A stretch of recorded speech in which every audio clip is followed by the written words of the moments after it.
15. Tá tentando bater meu recorde, filho? Perguntou o Flatline. Você voltou a ficar com morte cerebral 5 segundos. Se segura, disse Casey, e acionou a chave do Sistine. Ela estava agachada na escuridão, as palmas das mãos coladas no concreto áspero. Casey, Casey, Casey, Casey.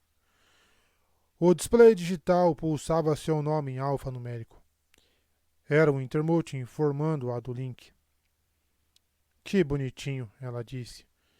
Continuou agachada, balançando nos calcanhares e esfregou as mãos, estalando os dedos. Por que é que você demorou? Tempo, Molly. Tempo agora. Ela passou a língua com força pelos dentes inferiores da frente. Um deles se mexeu ligeiramente, ativando seus amplificadores de microcanal. A movimentação randômica de fótons na escuridão foi convertida em um pulso de elétrons, o concreto ao seu redor surgindo com uma palidez fantasma e granulada. Ok, meu amor. Agora a gente vai começar a brincadeira. Casey percebeu que seu esconderijo era uma espécie de túnel de manutenção. Ela se arrastou para fora e saiu por uma grade ornamentada de bronze envelhecido com dobradiças. Ele viu o suficiente dos braços e pernas dela para saber que estava usando novamente o traje de policarbono. Sob o plástico, ele sentiu a tensão familiar do couro fino e justo. Havia alguma coisa presa embaixo do braço dela numa faixa ou coldre. Ela se levantou, abriu o zíper e tocou o plástico achadrezado do cabo de uma pistola. Ei, Casey, ela disse, mal pronunciando as palavras. Está escutando? Vou te contar uma história. Ela se virou e inspecionou o corredor. O nome dele era Johnny. O corredor de teto baixo e abaulado estava cheio de fileiras de dezenas de caixas de museu, caixas de aspecto arcaico com vitrines de vidro e madeira castanha. Ali, eles pareciam deslocados, como se tivessem sido trazidos e enfileirados para algum propósito esquecido. Suportes de bronze fosco seguravam globos de luz branca em intervalos de 10 metros. O piso era irregular e, quando ela atravessou o corredor, Casey percebeu que centenas de tapetinhos e carpetes haviam sido colocados ali de modo aleatório. Em alguns lugares, eles tinham 10 centímetros de espessura e o chão era um patchwork suave de lã tecida à mão. Molly não prestou muita atenção aos gabinetes e seus conteúdos, o que o irritou. Ele teve de satisfazer-se com os olhares desinteressados que ela dava de relance, que lhe davam fragmentos de cerâmica, armas antigas, uma coisa cravejada com tantos pregos que era irreconhecível, trechos esfiapados de tapeçaria. Sabe, meu Johnny era um garoto muito inteligente, super sacado. Começou como armazenador em Memory Lane. Tinha chips na cabeça e as pessoas pagavam para esconder dados ali. A Yak estava atrás dele na noite em que a gente se conheceu e eu matei o assassino deles. Foi mais sorte do que qualquer coisa, mas fiz aquilo por ele. E depois disso, as coisas foram muito bonitas, Casey. Os lábios dela quase não se moviam. Ele a sentia formar as palavras. Não a ouvia formá-las em voz alta. Nós tínhamos um esquema com um squid para podermos ler os vestígios de tudo que ele já havia armazenado na vida. Salvamos tudo aquilo em fita e começamos a espremer clientes selecionados, ex-clientes. Eu cuidava da bagagem, da vigilância e da porrada. Eu era feliz de verdade. Você já foi feliz, Casey? Ele era o meu cara. A gente trabalhava junto, parceiros. Acho que eu estava há 8 semanas fora da casa de bonecas quando o conheci. Ela fez uma pausa, fez uma curva fechada e continuou. Mais caixas de madeira brilhosa, suas laterais de uma cor que o fazia se lembrar de asas de barata. Era doce, lindo. Com a gente tudo corria macio, como se ninguém pudesse colocar as mãos em nós. Eu não ia deixar ninguém fazer isso. A Yakuza, acho, eles ainda queriam comer o rabo do Johnny, porque eu havia matado o homem deles. porque o Johnny havia queimado eles. E a Yak pode se dar ao luxo de se movimentar muito devagar. Eles esperam anos e anos. Te dão uma vida inteira, só para você ter mais a perder quando eles vierem tirarem essa vida. Pacientes como aranhas. Aranhas zen. Naquela época não sabia disso. Ou se sabia, achava que não se aplicava a nós. Como quando você é jovem e acha que é especial. Eu era jovem. Então eles apareceram quando estávamos pensando que talvez tivéssemos o suficiente para pular fora, fazer as malas, ir para a Europa talvez. Não que nenhum de nós soubesse o que ia fazer lá, sem nada para fazer. Mas a gente estava vivendo muito bem, com contas orbitais suíças e um baú cheio de brinquedos e móveis. Isso faz você ficar mais lento no jogo. Então, o primeiro que eles mandaram era um cara foda. Tinha reflexos como você nunca viu, implantes. Tinha mais estilo que 10 caras comuns juntos. Mas o segundo era, sei lá, tipo assim um monge, clonado, matador de pedra em cada célula do corpo. Ele tinha isso nele, a morte, esse silêncio. Ele exalava isso como uma nuvem. A voz dela desapareceu quando o corredor se dividiu, escadarias idênticas descendo. Ela pegou a da esquerda. Uma vez, quando eu era menina, a gente morava numa ocupação, num squat. Era lá no rio Hudson, e aqueles ratos, cara, eles eram grandes. São os produtos químicos despejados por lá. Eram do meu tamanho, e a noite toda um deles tinha ficado andando para lá e para cá debaixo do piso do squat. Por volta do amanhecer, alguém trouxe um velho, com o rosto todo marcado e os olhos bem vermelhos. Ele levava um rolo de couro todo engraxado para guardar ferramentas dentro, para evitar que elas enferrujassem. Abriu o rolo e tinha um revólver velho e 3 cápsulas.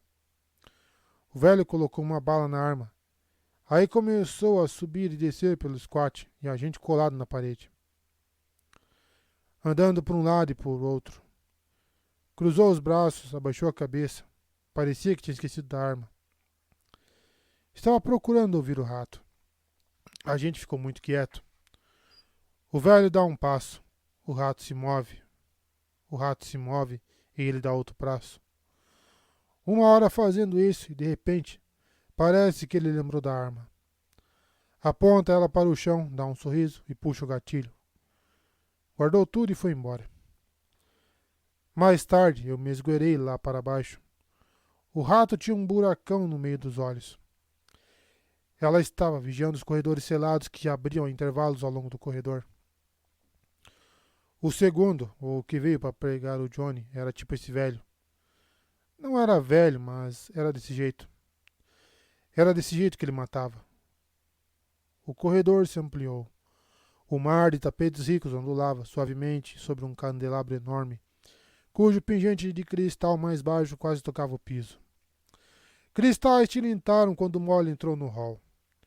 Terceira porta à esquerda, piscou o display. Ela virou à esquerda, evitando a árvore invertida de cristal. Eu o vi apenas uma vez, quando estava a caminho do nosso cafofo. Ele estava saindo.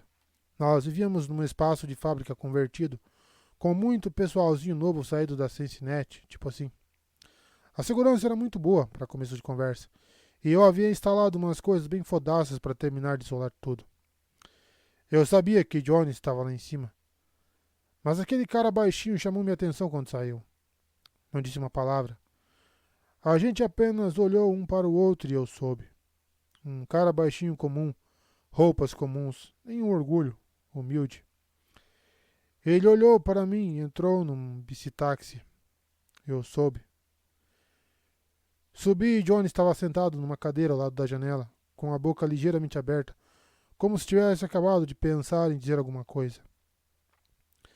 A porta à frente dela era velha, uma placa esculpida de teca tailandesa, que parecia ter sido cerrada ao meio para caber na abertura na baixa da porta.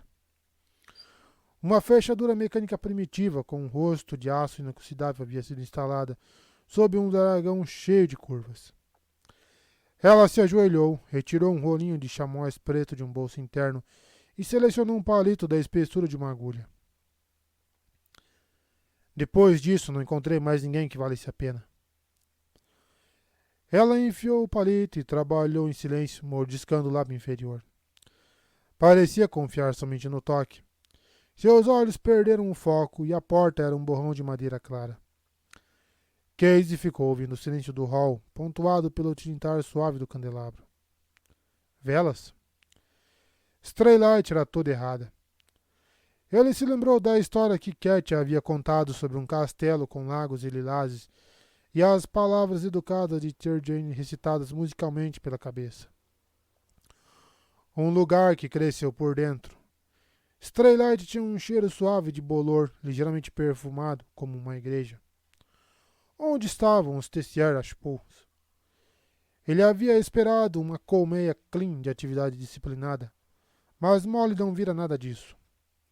O monólogo dela o deixou pouco à vontade. Além da história que contara no cubículo, quase nunca dizia algo que sequer indicasse que tinham passado. Ela fechou os olhos e algo fez clique que Casey mais sentiu do que ouviu. Isso fez com que ele se lembrasse das travas magnéticas da porta do cubículo dela no lugar das bonecas. A porta havia se aberto para ele, embora tivesse usado o chip errado. Aquilo tinha sido obra de Wintermute, manipular a trava da mesma maneira que havia manipulado o microleve automático e o jardineiro robô. O sistema de travas na casa de bonecas era uma subunidade do sistema de segurança de Freeside. A trava mecânica simples ali seria um verdadeiro desafio para a IA, o que exigiria um robô ou alguma espécie de agente humano. Ela abriu os olhos, colocou o palito de volta ao chamois, voltou a enrolá-lo com cuidado e enfiou de novo no bolso. Acho que é tipo assim que você é, ela disse. Acho que você nasceu para fazer incursões. Acho que aquilo que você estava fazendo em Shiba era uma versão resumida do que costuma fazer em qualquer lugar. A azar. Eu mesmo faço isso de vez em quando. Faz você voltar ao básico. Ela se levantou e se espreguiçou, se sacudiu. Sabe, acho que o cara que até Sierra Spool mandou atrás aquele Jimmy, o garoto que roubou a cabeça, deve ter sido praticamente o mesmo que a Yak mandou para matar o Johnny. Ela sacou a pistola de dardos do coldre e discou o cano para o full alto. A feiura da porta atingiu Casey quando ela estendeu a mão para abri-la. Não a porta propriamente dita, que era linda, ou que um dia havia sido parte de um todo mais bonito, mas a maneira como havia sido cortada para caber numa entrada em particular. Até mesmo o formato estava errado, um retângulo no meio de curvas suaves de concreto polido. Eles haviam importado aquelas coisas, pensou ele, e depois forçaram tudo a caber ali. Mas nada daquilo cabia. A porta parecia aquele gabinete bizarro, a imensa árvore de cristal. Então ele se lembrou do ensaio de Terjane e imaginou que os encaixes haviam sido levados poço acima para dar vida a algum plano mestre, um sonho muito perdido, no esforço compulsivo para preencher o espaço, para replicar alguma imagem familiar do seu eu. Lembrou-se do ninho destruído, das coisas sem olhos se contorcendo. Molly pegou uma das patas dianteiras do dragão e a porta abriu fácil. A sala, atrás da porta, era pequena, atulhada de coisas, pouco mais que um closet. Gabinetes de ferramentas de aço cinza encostados numa parede curva. Uma luminária havia se acendido automaticamente. Ela fechou a porta atrás de si e foi até os armários com gavetas. Terceira esquerda, pulsava o chip óptico. O Intermute assumindo o controle de seu display de relógio. 5 para baixo. Mas ela abriu a gaveta de cima primeiro. Não era mais que uma bandeja rasa, vazia. A segunda também estava vazia. A terceira, que era mais funda, continha bolinhas foscas de solda e uma coisinha marrom que parecia um osso de dedo humano. A quarta gaveta continha um exemplar todo inchado de umidade de um manual técnico obsoleto em francês e japonês. Na quinta, atrás da manopla armada de um traje de vácuo pesado, ela encontrou a chave. Era parecida com uma moeda de bronze fosca com um tubinho oco colado numa parte da circunferência. Ela a girou lentamente na mão e Casey viu que o interior do tubo era cheio de depressões e triângulos. As letras CHUBB estavam moldadas numa das faces da moeda. A outra não tinha nada. Ele me disse, ela sussurrou, o Intermute, sobre como ele brincou de esperar por anos. Ele não tinha nenhum poder de verdade na época, mas podia usar a segurança da vila e seus sistemas de custódia para rastrear onde todo mundo estava, como as coisas se moviam, para onde iam. Ele viu alguém perder esta chave há 20 anos e conseguiu fazer com que outra pessoa deixasse aqui. Então ele o matou. Matou o garoto que trouxe a chave para cá. Ele tinha 8 anos. Ela fechou os dedos brancos sobre a chave, para que ninguém a encontrasse. Ela tirou um fio de nylon preto do bolso do canguru e o amarrou no furinho redondo acima da palavra CHUBB. Deu um nó e pendurou a chave no pescoço. Eles estavam sempre enchendo o saco dele com essas histórias de como era uma moda antiga, ele disse. Toda essa tralha do século XIX. Ele parecia igualzinho ao finlandês na tela daquele muquifo de bonecas de carne. Quando achei que fosse mesmo finlandês, se não tivesse tomado cuidado. Seu display mostrava a hora alfanumérico sobreposto sobre os armários de aço cinza. Ele disse que se eles tivessem se tornado o que desejavam ter sido no começo, poderia ter escapado há muito tempo. Mas não aconteceu. Eles foderam tudo. Freaks como Ter Jane. Foi ele quem a chamou disso, mas disse como se gostasse dela.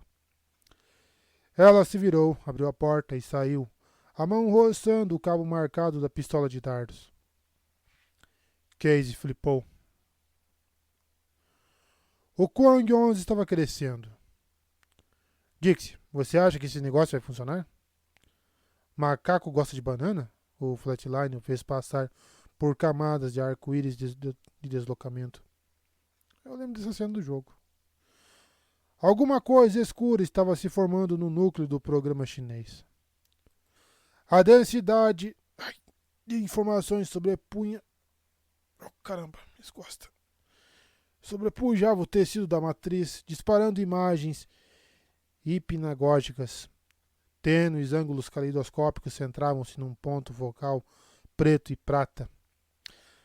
Casey viu os símbolos infantis de mal e de azar caírem rolando ao longo de planos translúcidos.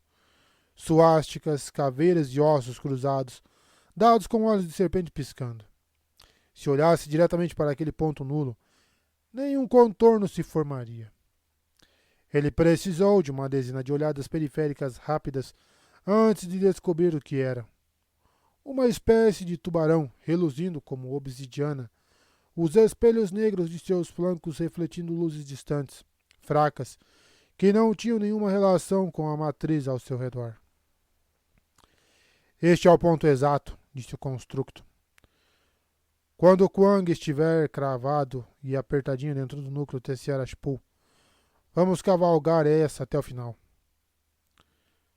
Você tinha razão, Dix. Existe um tipo de controle manual do hardwiring que mantém o intermode controlado. Seja lá o quanto ele estiver controlado, ele acrescentou.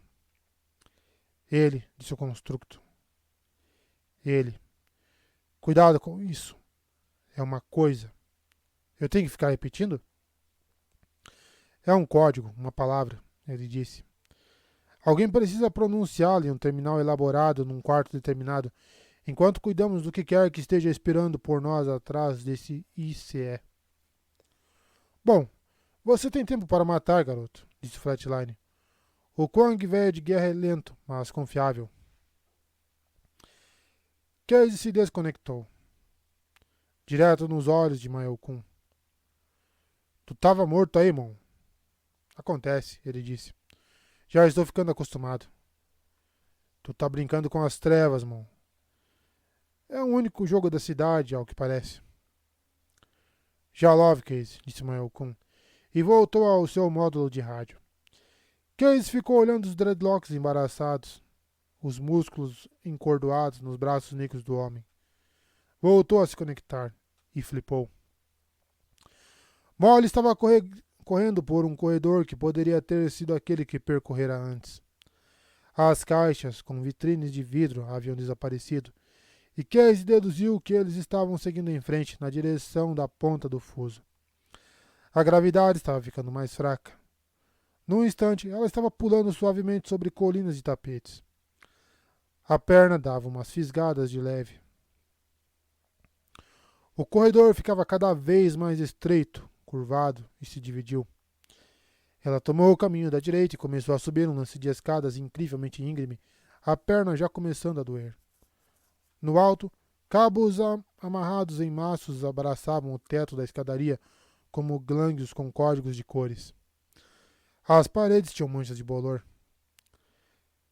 Ela chegou a um patamar triangular e parou para massagear a perna.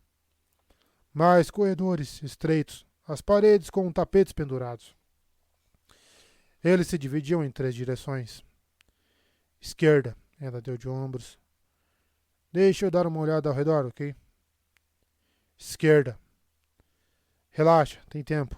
Ela começou a descer o corredor que levava para a sua direita. Pare. Volte. Perigo. Ela hesitou. Da porta de carvalho entreaberta no final da passagem veio uma voz, alta e arrastada, como a voz de um bêbado. Casey achou que o idioma podia ser francês, mas estava indistinto demais. Molly deu um passo, outro passo, enfiando devagar a mão dentro do traje para tocar o cabo da pistola de dardos. Quando ela entrou no campo do disruptor neural, suas orelhas zumbiram, um tom pequeno que começava a subir e que fez Casey pensar no som da pistola dela. Ela avançou cambaleante, os músculos estriados, agora sem rigidez alguma, e bateu com a testa na porta. Sofreu um espasmo e caiu de costas, os olhos sem foco, sem respirar. O que é isso? Perguntou a voz arrastada. Vestido de baile? Uma mão trêmula entrou na frente do traje dela e encontrou a pistola de dardos, puxando-a para fora. Venha me fazer uma visita, criança. Agora. Ela se levantou devagar, os olhos fixos no cano de uma pistola automática preta. Mas agora, a mão do homem estava suficientemente firme. O cano da arma parecia estar ligado à sua garganta por um rígido fio invisível. Ele era velho, muito alto, e seus trajes lembraram a Casey da garota que ele havia visto de relance no Victim Sinclair. Ele vestia um robe pesado de seda marrom, com punhos compridos achadrezados e um colarinho de tecido atoalhado. Um dos pés estava descalço e o outro calçava um chinelo de veludo preto com uma cabeça de raposa dourada bordada na palmilha. Ele fez um gesto para que ela entrasse no aposento. Devagar, querida. O quarto era muito grande, atulhado com um sortimento de coisas que não faziam sentido para Casey. Ele viu um grande rack de aço cinza com monitores Sony antigos, uma cama imensa de bronze com peles de carneiros empilhadas em cima e travesseiros que pareciam ter sido feitos do mesmo tipo de tapete usado para cobrir o piso dos corredores. Os olhos de Molly foram rápidos de um enorme console de entretenimento Telefunken até prateleiras de antigos discos de gravação, suas capas arruinadas cobertas por plástico transparente, para uma mesa ampla repleta de placas de silício. Casey registrou o deck de cyberespaço e os trodos, mas o olhar dela passou deslizando por ele sem se deter. O costume seria, disse o velho, que eu a matasse agora. Casey sentiu-a tensa, pronta para o movimento. Mas esta noite quero me divertir. Qual é o seu nome?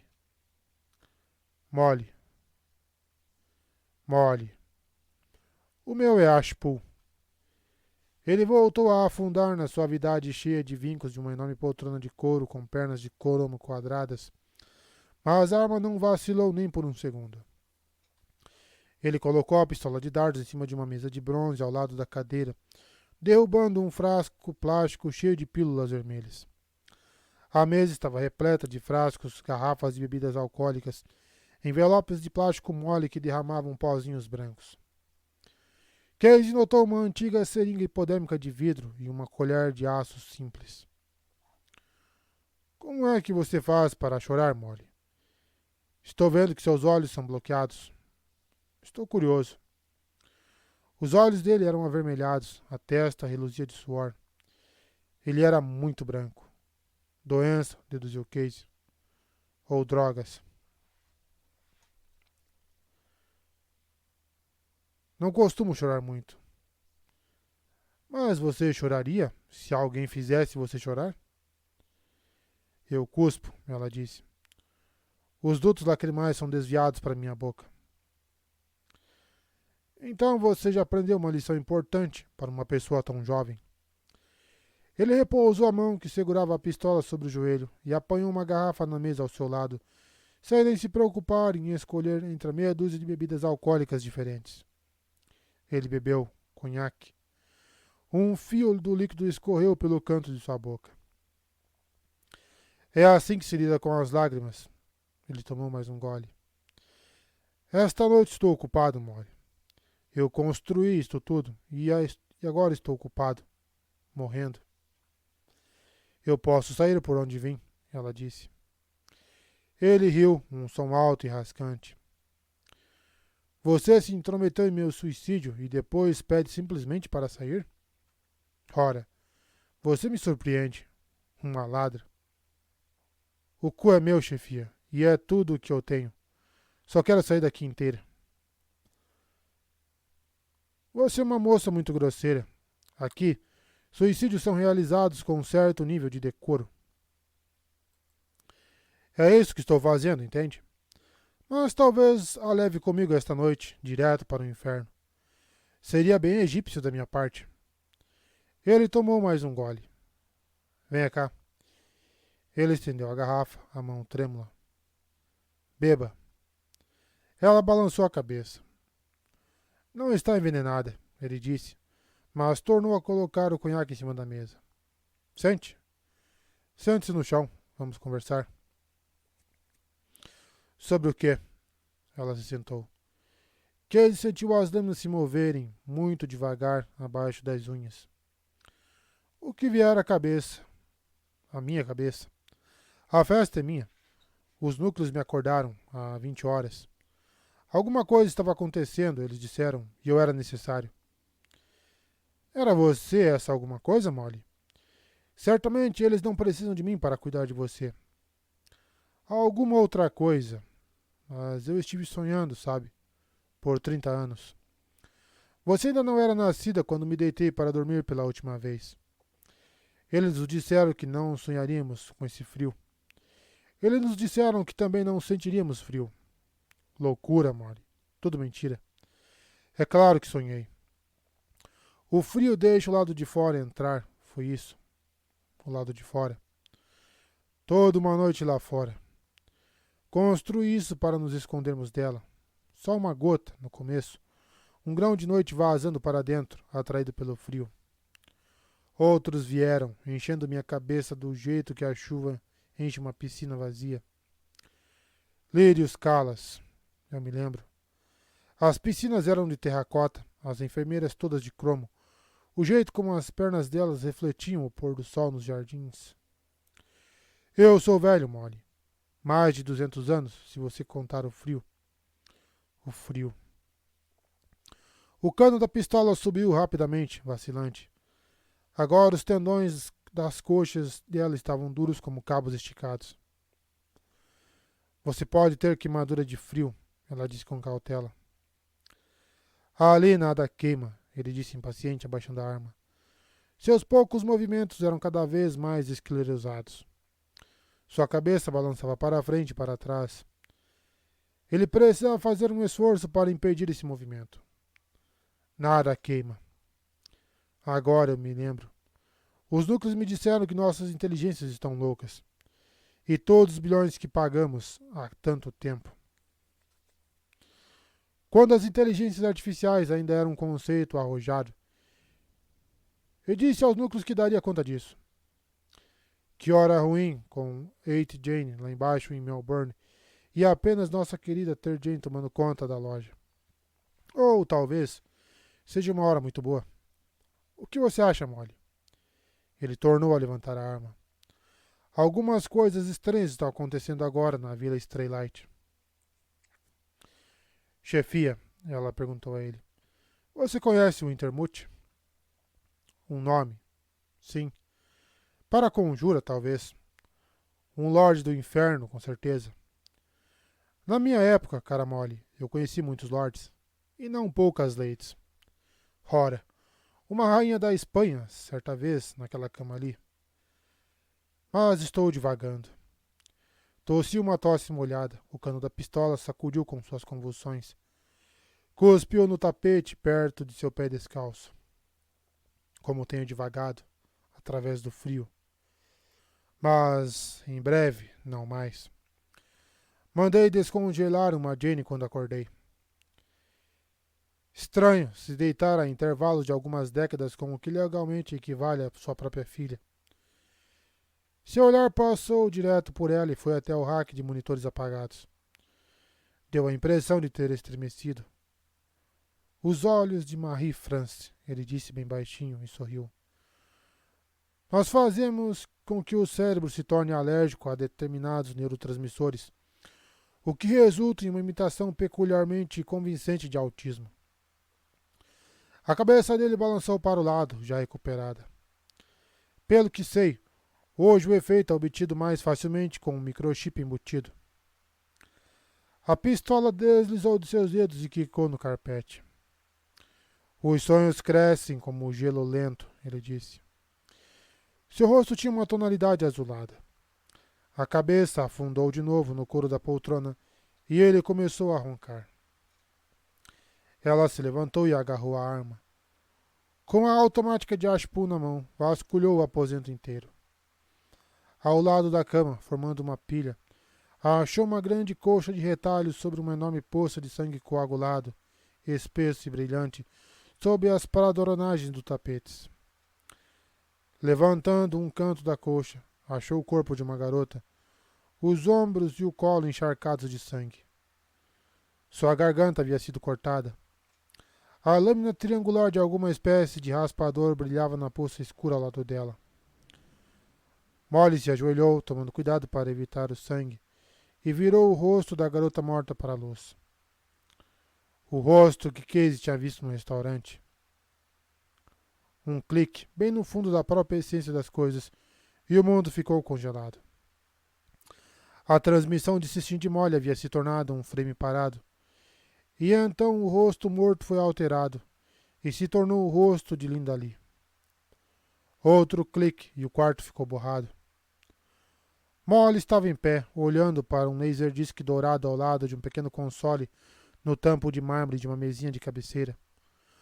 Um fio de fibra óptica serpenteava como um pavio do console até um soquete na base do pescocinho magro.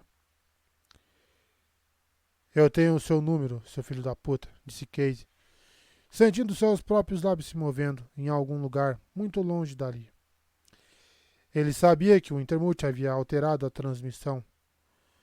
Molly não tinha visto o rosto da menina morta sumir como fumaça e assumir os contornos da máscara mortuária de Linda. Molly deu meia volta, atravessou o aposento e foi até a poltrona de Ashpool. A respiração do homem era lenta e irregular. Olhou para a lixeira com drogas e álcool. Abaixou a pistola. Pegou sua pistola de dardos, ajustou o cano para um disparo único e muito cuidadosamente disparou um dardo de toxina no centro da pálpebra esquerda fechada. Ele estremeceu uma vez, cortando a respiração no meio. Seu outro olho, castanho e sem foco, se abriu lentamente. Ainda estava aberto quando ela deu meia volta e saiu do quarto.